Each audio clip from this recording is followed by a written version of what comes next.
Hello, David. I'm a little run ragged, but that's what happens when you have kids and have to run all over the place. So, yeah, well, it's okay. I enjoy my kids, so yeah, that's a possibility. Yeah.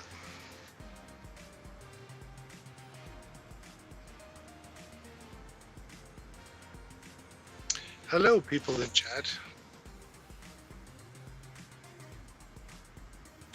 Oh, we got Vince, Dominic. No volume. Do do I have volume? Ah, okay. And Raymond is there, and Ben is there. And then. I just I want to do the romper room thing. I see. Let's see here. Okay, so I should have audio now. And Ben says he could hear me, so Yeah, and now you'll hear my dulcet tones. hey. Let's put everybody to sleep just reading some Charles Dickinson. Or All right. what's that? Apparently they can all hear us. War of the World. It was the best of times, and it was the worst of times. Oh, that's open domain, isn't it? I mean, I don't want a copyright strike. I don't know. I'd have to look it up. But thank you all for coming this fine evening. Yes. You're a little low, David. Well, I'm sitting on a stool. No, I'm just kidding. One sec. I can fix that too. It's been a minute. 1 second. I have to figure out which one I'm talking to. What happens when we go on holidays and then we skip a week and then we forget how to do everything? Right? Okay, I turn David up a bit. Yay. So we'll see how that works. And I'm sitting differently, so I don't want to like blow out the mic. So, but anyway, yeah, my back's still out, so that's fun, Greg. Yeah, that's not good. You're not supposed to lift stuff when you're on holidays because that's the last thing you want to do is like hurt yourself on holidays. Too much low pass. I don't have any low pass on. That's the way I sound. He's very low. They mean it's very high. I turned off all of my filters and stuff, so my microphone doesn't always die on me. So that's why I sound the way I do today. Oh, so that's your excuse. I see. I'm gonna listen to it. Yeah, I'm sure it's fine. Yeah, okay. I'm sure. I agree. It's a little low passing. Here, hold on. I'll fix it. Watch. There, all better. Okay. All right. Yeah. Well, I think everything's working now, everybody. So thank you. Before we jump into too much here, let me click this button. You know which button I'm clicking. I know. You know it. Everybody knows which button, but this is the button. So, yeah, I was born that way. It's not my fault. Thank you to all of our wonderful Patreons. Yes, thank you so much. Your names are up there. You're all awesome. I know we miss a few of you during the summertime here, just because we shifted times to Wednesday. But thank you, everybody. Thanks to Helge up there, Tree Sport. But we appreciate you. If you want to check it out, there's public stuff on Patreon too. So you can do Patreon. Was it patreon.com/3dmakeit? I did it. You did it. It's been a while. It's been a while, but we did it, and we'll hopefully be able to be a little more consistent, and we'll get back to the Sunday one, which is I think a little more coordinated for the both of us. Yeah, and I think we're doing 3 more weeks of our camping, so we're close. We're close to the end. We're close to the end. Good news, everybody, though. It's not 36 degrees anymore. Yay! Right? It's normal. My furnace kicked in last night. Oh man, we turned it ours. We had ours on like last week once, then turned it off. I'm like, no, we're not doing this. But Greg did a thing, and then he had to wait for the thing but then it turned out the thing got a lot closer to him. Yeah, yeah. It's not a 3D printing thing for No, everyone. no. I bought a new car. Yeah. So Here, I'll ask you this question. What does an electric car sound like, though? Does it go vroom? it kind of goes whoa, whoa, whoa, whoa, whoa, Whoa, whoa, at whoa. low speed. So you say you now drive the TARDIS? Kinda. Well, That would actually be cool if I could switch the sound to the Oh. TARDIS sound. So that yeah, that would be bigger on the. You should get a sticker on the back that says it's bigger on the inside. But no, that's cool. So yeah, Greg did that thing. Yeah, no. Yeah, it's a Hyundai Ioniq if anyone is interested in which model. So you can look it up. It's the full electric one. So yeah, it's a 2019. So not brand new, but new to me. Right. Ben says, "What's AC?" Apparently, we need it in Canada ongoing now, every summer. Air conditioning. No, he knows. He's just being silly because he doesn't have it. Actually, Alberta shares a lot in common with the Texas power grid. I'm just saying. No, it's like it's 20 degrees, 24, 20, between 20 and 24 degrees Celsius here. So I guess that'd be like mid 80s.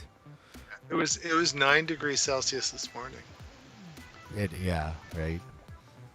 So my furnace kicked in to keep my house at 22. No, we had the AC on still. When I woke up, but there was frost. I have a wife and kids that would kill me if I did that. Oh, come on. As most of you know, and Greg knows too. I swear he knows this, but Greg and I work in IT. We both. No. Yeah, right. We both do, and we actually work at the same place in IT. But part of our jobs, if not one of the most important part of our jobs, and it drives our coworkers nuts, is security. And security could be a few things, but I don't know, and I'm going to throw out some news if you guys haven't heard it. But last week, I think it was last week, I'd have to double check the article, but let's say Yeah, I don't recently, remember which day you sent it. there is a plugin for Octoprint, and I believe it's another Spaghetti standalone. Detective. Yeah, Spaghetti Detective. And one of their senior engineer people misconfigured a load balancer. We'll tell you what that means. And they're not always easy to configure. No. So you do need to know what you're doing. Very much. Configure. Yep. And I had lots of practice last summer with actually like an application gateway, a load balancer, and a bunch of different things. Doing that, and like we've used them for years for some other services too. So yeah, they are complex, but basically the load balancer, it can either relay traffic straight through IP for IP, or it can take all the Balance information. between multiple IPs. Yeah, so it's almost, think of it as like a secure NAT. Now, that's like a nerd term. I think if anybody in the chat doesn't know what NAT is, put up your hand. But basically what happened was it was misconfigured, and anybody for, I think it said about 3 hours until they found out, jobs would basically get sent from Spaghetti Detective through the plugin back to a printer. But the catch is most of the people, Was it your printer? Yeah, it wasn't your printer, and most people just got random jobs that printed, and they're like, what? What's going on? And so that leads kind of to the title of today, and on the stream today. And this subject is fascinating because there's a lot of misinformation. But how help someone hack my 3D printer? Well, no, they didn't. Frankly, you gave your information away to somebody who misconfigured a thing, and it wasn't hacked. That one was not hacked. But a lot of breaches and whatnot, because it was kind of a breach, not quite. It was sort of inadvertent breach. This one was, but it was so either minor, way, right? Like it was just an accident. You could just call, like, literally, right? but there's lots of things that are accidents, but then they expose Mhm. critical information. This is that true. Yeah. you don't expose. So, Yep. so e- even though it was minor, it's still serious enough to So really think about it is. your security. And the Spaghetti Detective is not the only service. Like it's a unique service for like the camera part of it that detects the printer failure. Don't get me wrong, but it's Yeah. not the only service out there. Like there's Octoprint everywhere. There Yep. was Octo VPN for a while, and there's the one that Astroprint. Astroprint that we enjoy and use all the time, and then there's another ongoing argument which we'll talk about in a second. But aside from that, I in my show notes I called it Bork settings made Spaghetti Detective bad or whatever, right?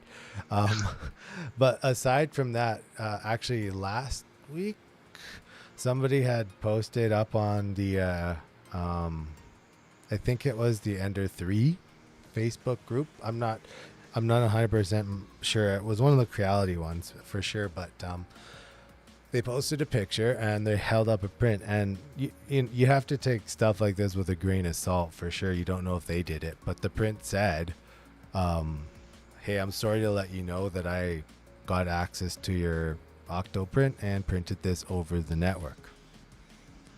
Yeah. And then that And- yeah, right. Yeah, and if you expose your Octoprint to the internet, and it can happen. It really can, and then that leads to and But you should have a password on yeah, it. so that leads to like normal security stuff, and that really kind of like starts the discussion. Yeah, Ben saw that on Reddit, and like I'm sure it makes its way around. But like Greg said, the first thing to do, Yeah. with your Octoprint instant, Astroprint instant, Spaghetti Detective, Octo Anywhere, password. put a dang password on it.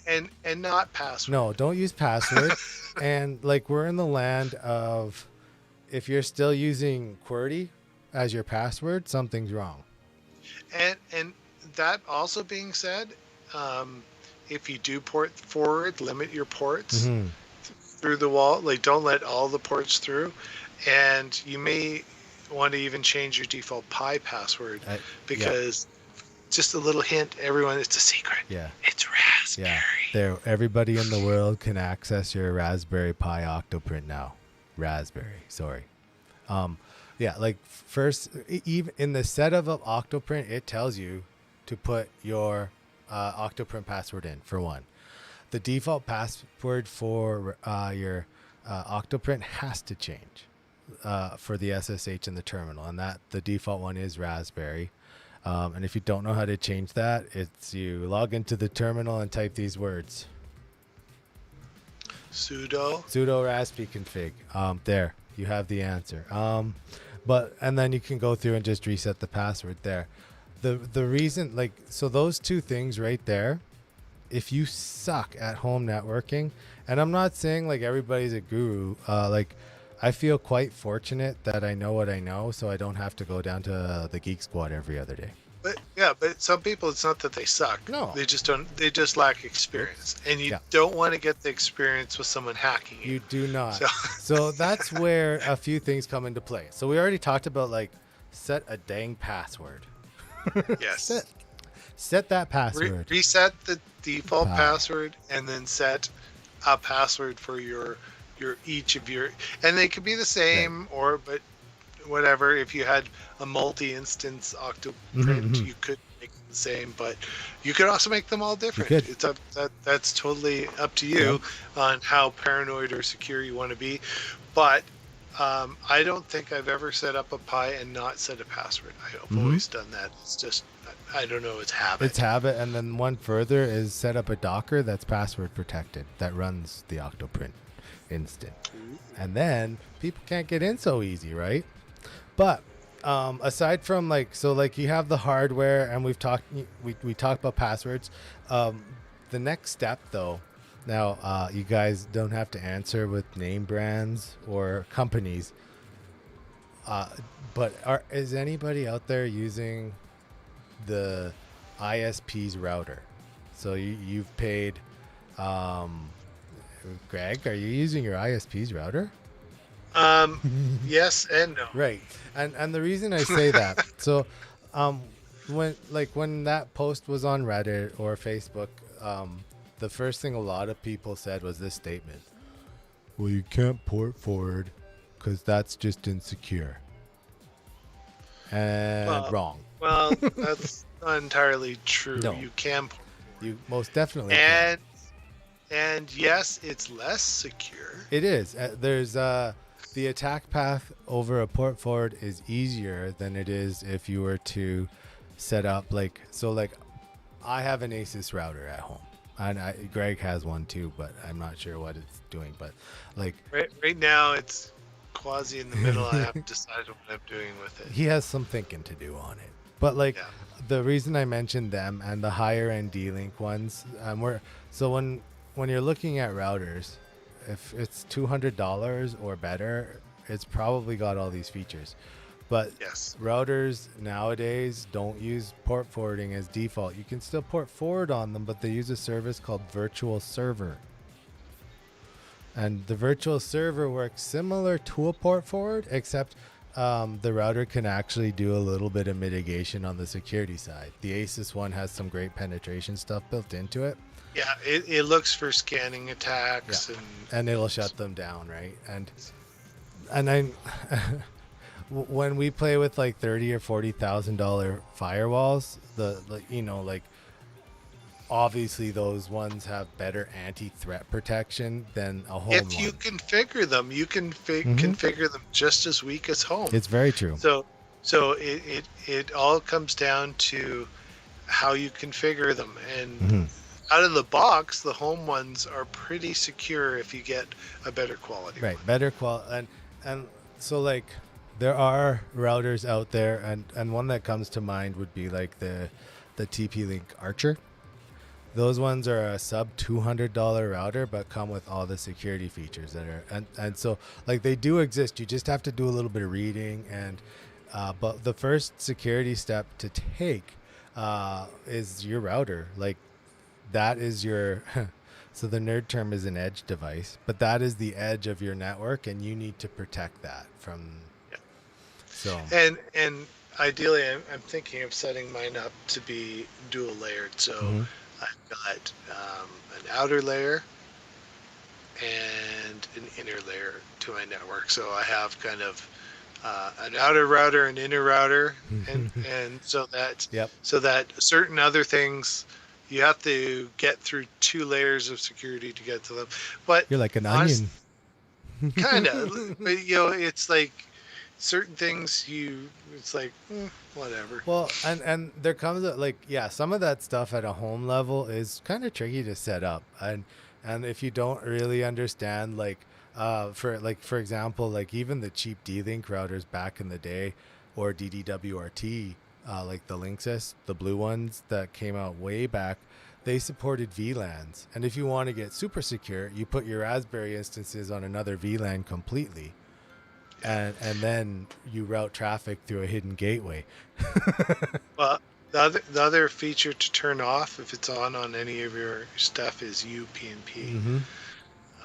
That is on by default on a lot of routers, and it was an interesting feature that they thought of, but it actually is a very hackable feature to turn off. It is. If you can use it internally and turn it off kind of externally, but then it defeats the purpose.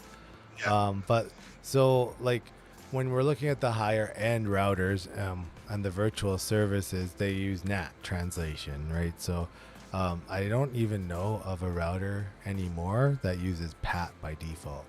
No, everything's NAT. I was like, I don't think PAT's been around since like 1999. Yeah. In the old token rings. But so The net. right, the net.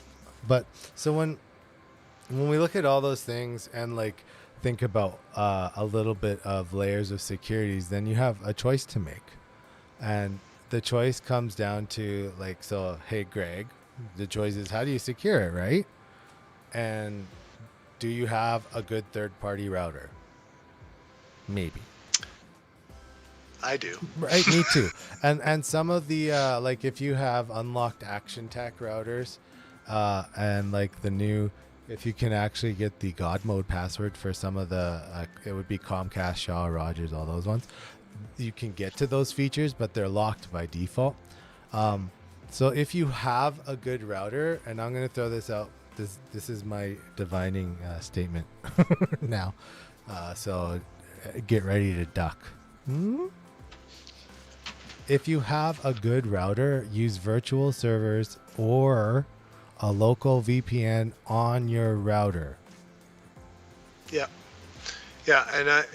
there's a number of things you can do to a VPN is a good way if you want to remote in and not allow other your ports open and accessed everywhere. Right. But don't use a VPN but service. That is going to give you an extra layer of complexity. It definitely does to your network. But once you set it up and it's running, it's pretty straightforward. Yeah, once it's I'm going. not using it. I know you've used it in the past. I do, and I still actually do, because I have a lot of stuff that I like to access. And that's where it becomes really nice for me, because now it's behind a certificate layer. But again, that's on my router. My router supports VPN.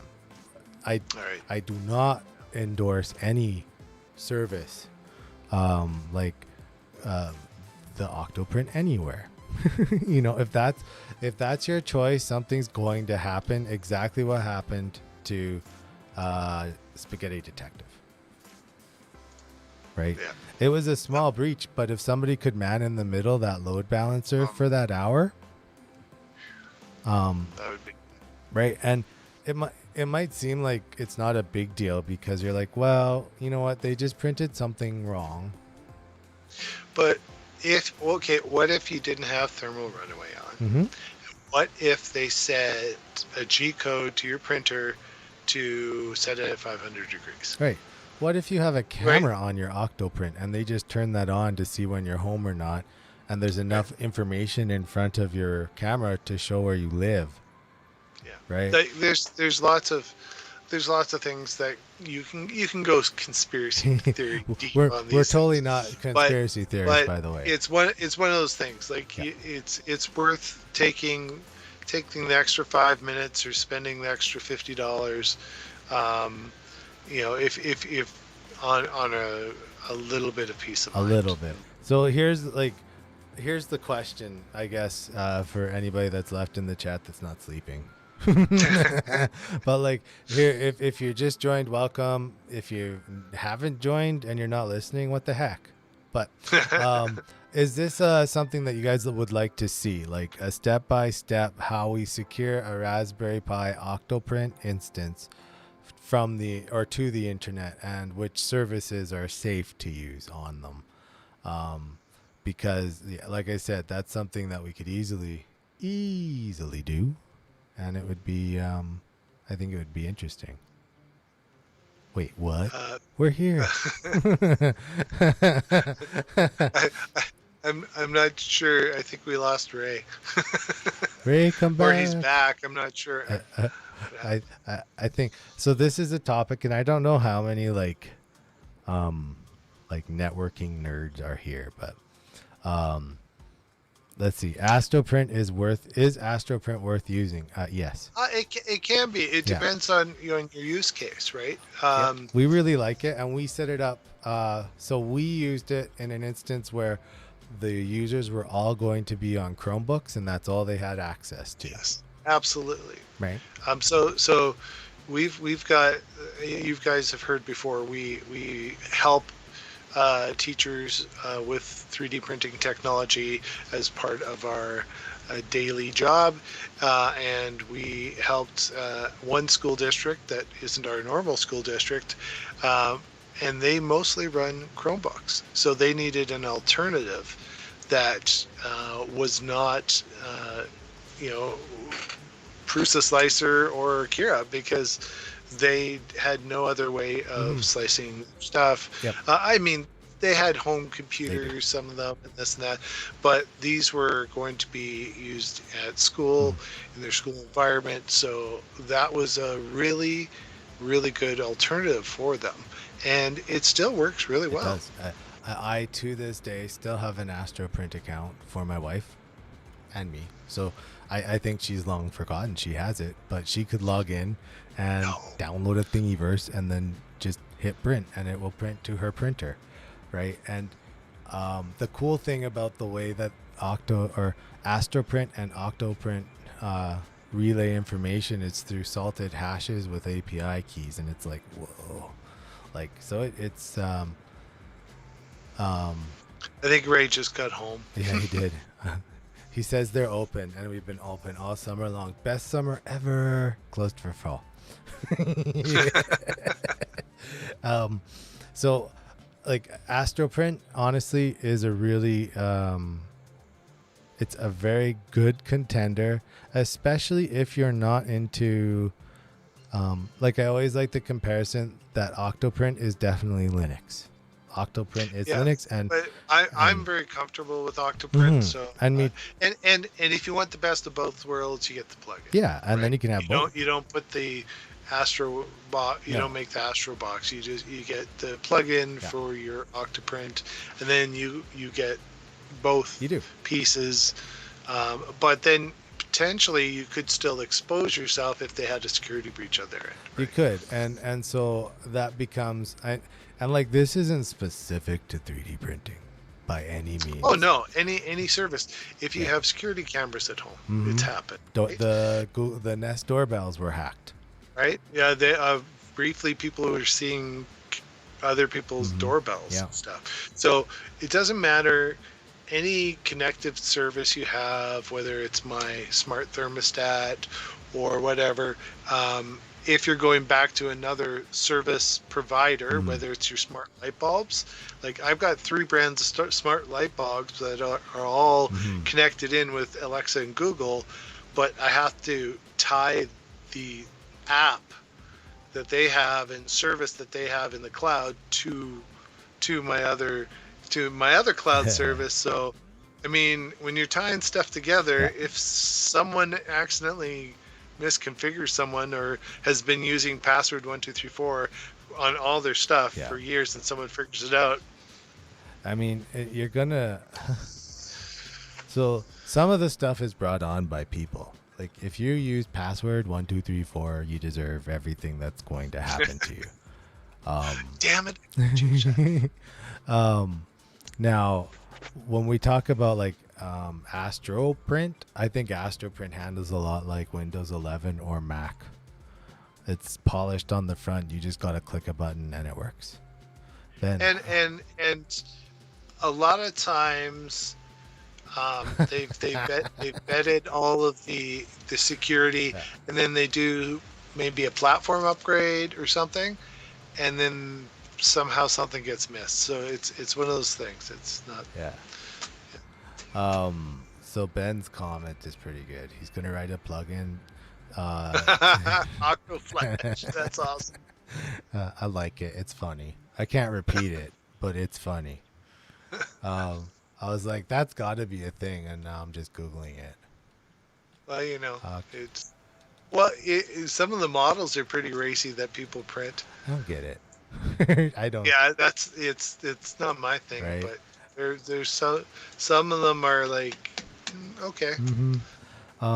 The other security issue you will run into with the newer controllers and Duet controller-ish-esque things, Clipper, for example, you could push commands that lay dormant in the processor on your controller board for a very long time, and then they open. So yeah, I suppose when you're looking at that stuff, I mean, people would have to have, first of all, people would have to have a really solid knowledge of the environment that you're in, and then they'd have to have, a reason to get up to the mischief in the first place. Right. Like, yeah, right? That's like why there's only like 5 viruses for Mac, because nobody uses it and no hacker cares. You've just enraged half the 3D printing community. Good job. If you're using a Mac and 3D printing, what are you doing? No, I'm just kidding. And there's lots of people that I know. can't Like, say remember that. the one guy at the workshop that brought a Just Mac? because we don't use a Mac or an iPhone, Uh, we can't do that. well, like in all fairness, my Mac is not out of reach from my arm. It's here. See, and I don't even have a Mac. Yeah, like I have two of them, and that's what I went through university on because everything was Unix, and I'm like, close enough. It's true. It works better than a PC sometimes. Ooh, them are fighting words. Ooh, have you tried Windows 11? Actually, it's true. Because then you'd be right. Windows 11 does many wonderful things. Like, for example, if I were to phone Greg on Teams, the internet crashes on both. Yeah, and then the other lovely one is if you try the snipping tool, freezes your whole computer and you don't get your mouse back for like until the service fully crashes. I like Dominic's commented there. Yeah, don't get the TikTokers after you. They will. They'll cancel you right away. So like when we look at overall security, it's something that we could present in a. It could definitely be a longer format, but we would dumb it down and keep it simple. I do think that maybe the next, because there's going to be Octoprint is one of those ones that you revisit. We do like once or twice a year. Every so often because there's new features, new plugins that we're using and whatnot. So that definitely should be something that's worked into one of those videos. Yeah. Because it's just I'm tired of angry internet fingers. Stop pointing at me. So that is something that executive decision made. You guys don't have a choice. Android rules, Ben said. I don't disagree. I like Android, but I like Android when it's not on a Samsung phone. Better. I don't care either way, honestly. It's so close. Oh man! But I know you miss your. I had three like pixels in a row. Yeah. And it went to Samsung, and I'm still regretting it. Well, let me play with it tomorrow. I'll try to charge it with a 450 watt, 24 volt. Well, let's plug it into my juice box out front. There you go. It blew up. I don't know what happened. I put 7.2 kilowatts into it. I don't know what happened. Although I noticed that we have 5G here for legits now. Like it's not. Not me. Oh, I'm sorry. It's not like a fake. Like I got my shot and have 5G. It's like legit. I by our office I have 5G, Yeah, but not by my home. I get like, I was getting about 250 down. Nice. Right? Over cellular. That's going to make watching movies so much better. So I don't know about you, but I have destroyed my 3D printing area at the moment. I had to pull out all my printers off my shelf right here, and I've just put one temporarily back because I had to rip out all the electrical wiring here and reroute it for a sub panel because I had to run my electrical for the car. And so I'm trying to figure out how to reconfigure the place. Plus, David and I, what have we picked up, David? You and I. Well, I put my back out with a washing machine. No. I know. So we picked up some old recycling that was just lying around, going in the garbage. Like They're very rolly carts. They're old cabinets on wheels. They're laptop charging carts, but they're fairly old, and some of them are kind of beat up. And so we're gonna take out the guts out of the inside. Maybe. Yeah, I'm not sure what you're doing with yours. My plan is to take the guts out of the inside, insulate it, and put a charcoal filter, and I have a vent literally right behind me that I can go outside with, and I can actually print ABS down here without killing small animals and children. I like it. I mean, it wouldn't immediate kill them. Like it would just be like a cancer risk later. Yeah, well, let's mitigate that. Yeah, no, I think what I want to do, like with that, is it's big enough to hold the SX4 on top of it, and then I want to gut it and put an ender underneath. I think. I think I might make a video on the end result once I've finished my design of it. We should save like a broken printer that's like really crappy, and then do a live stream where we just hit it with bats.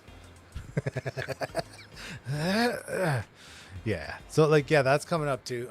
So we've got the one enclosure for the Legend that I built out of like, I forget the R value of the foam, but it was just insulating foam. It was soundproof too, so that's actually nice. You can't hear it at all. But like going forward, these carts will probably be a little bit nicer. They're already like the form factor is already set up for it. Yeah, so for they're internally they're good for an ender inside, and I can probably fit the CR10 on top. Definitely, yeah. And so I've got two of them, so I'm thinking they'll be directly behind me, and then I will actually have some workspace beside me for when the rest of the parts are printed. I like it. I like it a lot. Hint, hint. Yeah. Hey, I'm actually not doing the best I can. You can say it. I'm a terrible person. We're still working on the parts for the Voron Zero. So I'm trying to read comments, but they're all blurry from this far away. That's why I always convert my printers to all metal hot ends. We have parrots. Yeah. Ben is absolutely right. No matter what the brand of PTFE, it will kill. Yeah, the parrots, and like even don't be fooled. Capricorn tube is still PTFE. Yeah, it off gases at a higher temperature, but it's still a good off gas. The IDEX project is going to go into full swing once we're out of summer mode. Yeah. We'll actually cut the aluminum extrusion that we bought from you. Thank you, by the way. Yeah, but no, that's going to happen as soon as like we're actually around. Well, again. the plan is I'll have a bit of a workspace here then, and I'll actually be able to maybe do some live streams and build, because right now I don't really have the setup to both very efficiently. Yeah. So well, I have the desk, right? I'm lucky because I have I built that workbench desk that I used for the stuff, right? And it's big and I can do that. But yeah, the IDEX is still happening. Greg has 19 different controllers now. I heard Ford was going to make you an offer soon. Yeah, I could trade one for a Mach-E or something. Yeah, you have all the chips in Canada. I've got my Replicator 2. I've got the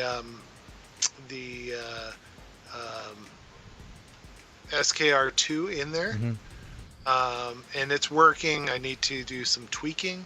I need to spitball with Ray and figure out if they have a possible heat bed that would go in there, because right now it's got the big aluminum plate. Yeah. And I'm thinking I might be able to put a silicone heater to the bottom of it. Yeah. To heat it. So I'm not. I'll get the dimensions and I'll see if Spool has anything in stock, because I think that would be because right now that's the biggest drawback to that printer is it no heated bed, so it's very you should see how much hairspray you have to put down to make it stick. You have to own a small Other salon. than that, it prints really good. Like, I gotta say that for those printers, for when they were built, are pretty darn good. Those MakerBot Replicator 2. I never minded them. The old board was horrible and the drivers were loud. Yeah.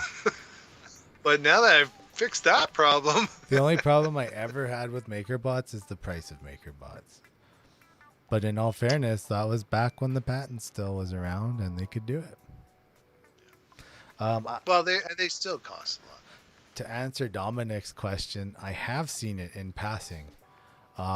It came across my YouTube feed one day. He has like a multi-tool printer. I don't know. Have you ever watched Zach Friedman stuff? The name sounds familiar. I probably would know him to see him. He's an interesting YouTube story because like he took off. Like he does very good.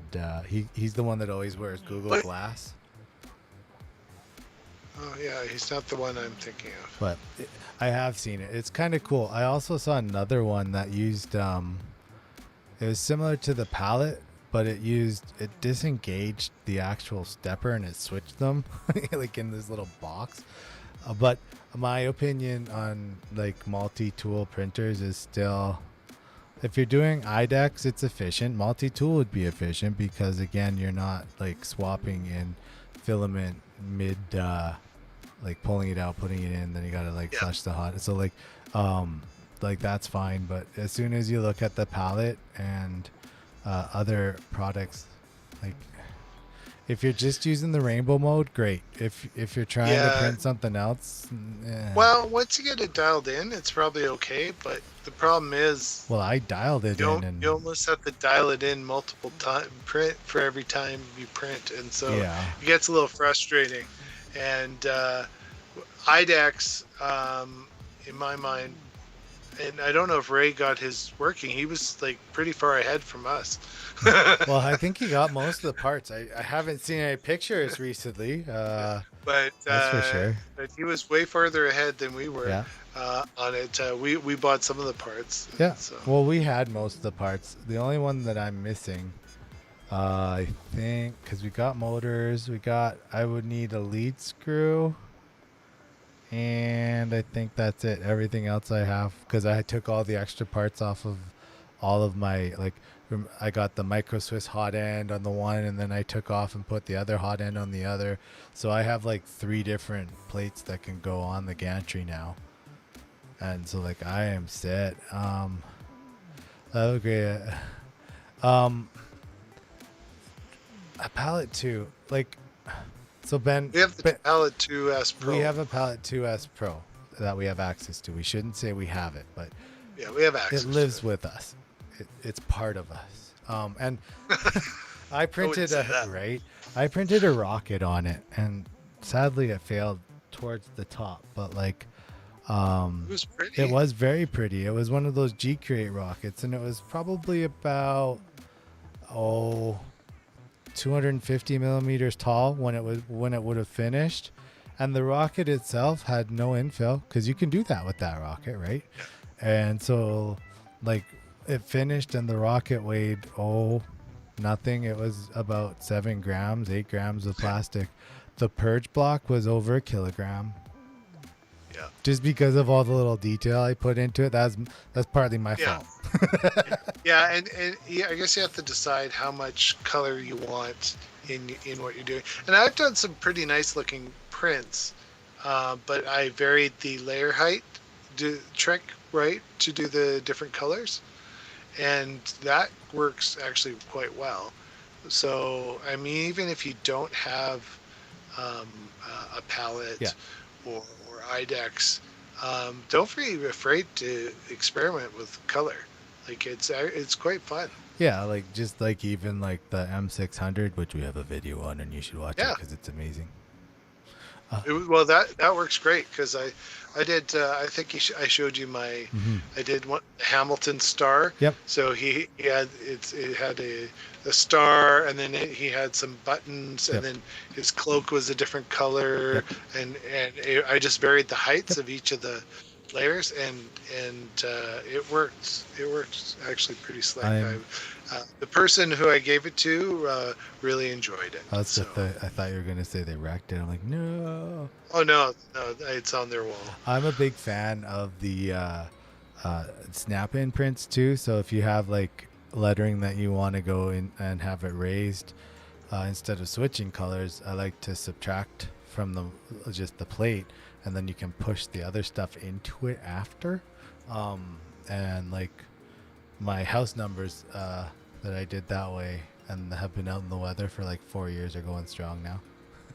Yeah, yeah, They're yeah. I think the one color has slightly faded a little bit, but that's to be. They're in direct they are sunlight like all day. all day And long. in all So fairness, one color was like clear glow in the dark, so that can't fade. And then yeah, the brown is definitely. It looks almost like the wood now. It's faded to the treated wood on the thing. I'm gonna do a thing, Greg. Get okay, ready for it. Okay, here's the thing. Hey Patreons, you're amazing. Thank you. See, I did it. You guys are awesome. Thanks for supporting us. We don't put this up at all to guilt anybody into joining Patreon. I'm throwing that out there. Patreon it's part of our community. It's just a different arm. And so if you're in there, we appreciate the heck out of you. If you're not in there, it's okay. come hang out. I mean, it's always great to see But everybody.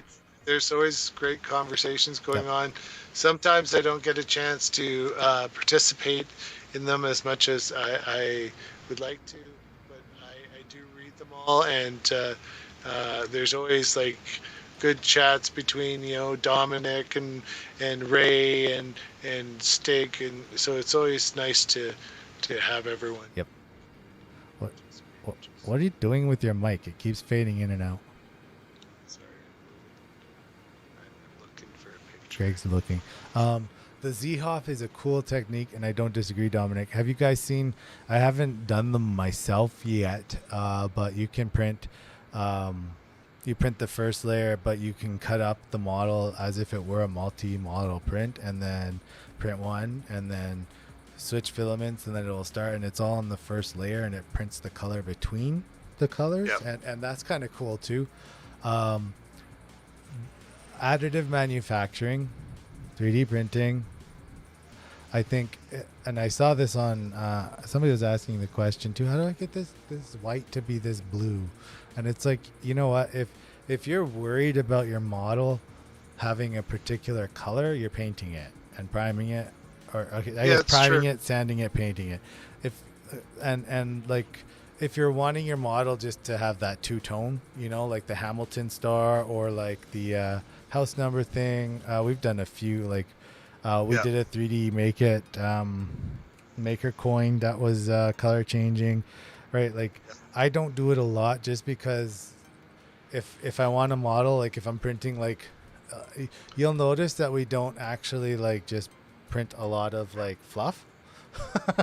I print a little fluff. I can show you my first 3-color print. Okay, ready? Hold on. I will share my screen. Just hold on. I'll share this. Okay, I gotta get the right one. I can do this though. Did it work? It didn't work. Oh, there it is. Half of it's missing. Half of it's missing. Yeah. There. Now it's all there. Here it goes to Greg. There.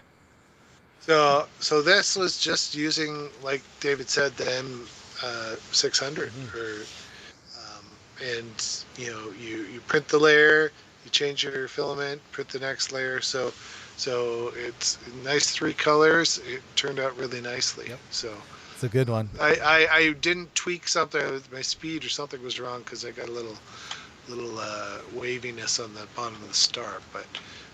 Ironing can cause that if you accidentally leave it on. I think I did. So, but anyway, it turned out really nicely. Yep. So I'll send us back to here. So we are getting pretty close to the end, friends. But before we get to the end, I just want to remind everybody that our resources that we think are important are available at Some are more important than others. Right. We are on our website, www.3dmakeit.ca.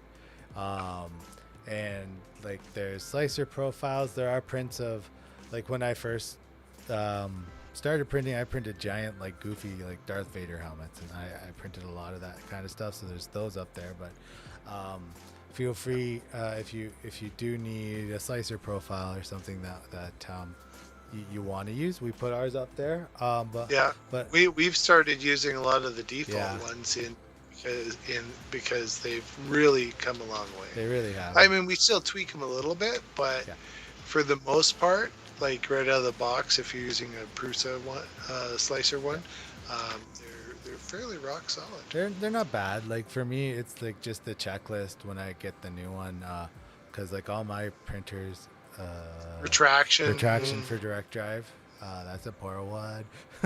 That's about it, really. All the other ones you could leave and be fine, but the retraction for the direct drive is. Retraction and maybe a few speed tweaks because you're the speed demon. Yeah, but I do that per print. Like I don't actually save the profile. I just put the numbers in, like, so like on an average print on like my Ender 3 or whatever, if I just want it done, I usually set the top speed to 90 and then everything else to 85%. And then it, except for the bridging. If you do that for the bridging, you're going to run into issues. You want bridging to be fast.